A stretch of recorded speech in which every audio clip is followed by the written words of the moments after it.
Ok, s'il vous plaît, s'il vous plaît. Alors, coach. Oui. Donc je disais qu'une finale reste une finale. Donc nous avons joué contre l'Égypte qui a, je crois, 7 étoiles, qui est très fréquent, si vous voulez, dans ces compétitions africaines, que ce soit en club, que ce soit avec leur équipe nationale. Cette équipe égyptienne, n'oubliez pas que sur ces 3 dernières années, a été finaliste quand même 2 fois, en 2017 et en 2022.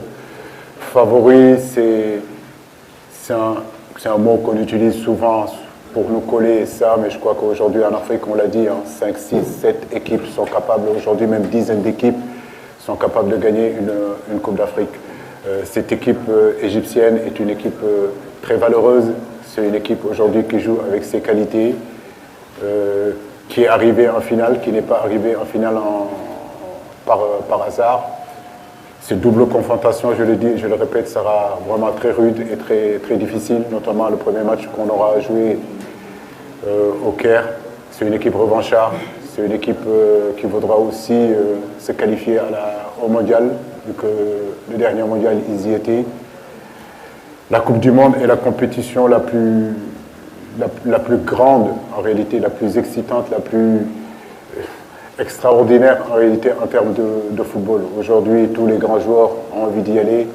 L'Égypte regorge de très grands joueurs, le Sénégal aussi. Tous les grands entraîneurs ont envie d'être au rendez-vous de cette manifestation internationale qui se déroulera au Qatar. Bien sûr que nous sommes champions d'Afrique, on a envie d'y aller. Nous sommes motivés. Les statistiques aujourd'hui ne nous donnent pas favoris. Pourquoi? Parce que les statistiques disent qu'aujourd'hui, que toutes les équipes qui ont été champions d'Afrique par la suite ne se sont pas qualifiés au mondial. À nous d'être motivés. On sait que c'est un autre contexte, c'est une autre compétition. Et en réalité, l'équipe du Sénégal a été constituée pour aller au mondial. À nous de faire ce qu'il faut pour y aller. On a énormément de respect et de considération pour cette équipe égyptienne parce que nous sommes conscients de ce qu'ils sont capables de faire. La physionomie du match l'a montré durant la finale, même si nous avons dominé. Sur certains coups, ils auraient pu marquer aussi. Donc cette humilité qui nous a accompagnés jusqu'à présent, nous devons l'avoir malgré que nous sommes champions d'Afrique.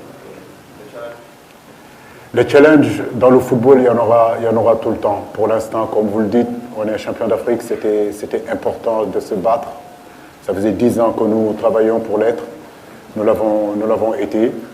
Maintenant, il y a la Coupe du Monde aussi. Et cette Coupe du Monde aussi, le Sénégal doit y aller. Après la Coupe du Monde, on discutera, on se mettra autour de la table, on verra. Mais pour l'instant, l'objectif, c'est vrai que c'est de se concentrer vraiment sur cette qualification de la Coupe du Monde. Merci.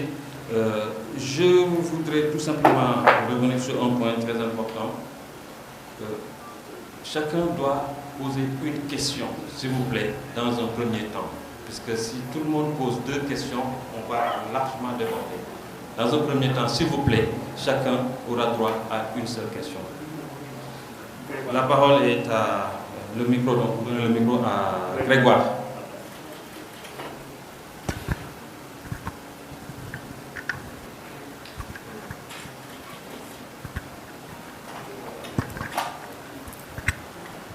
Bonjour tout le monde.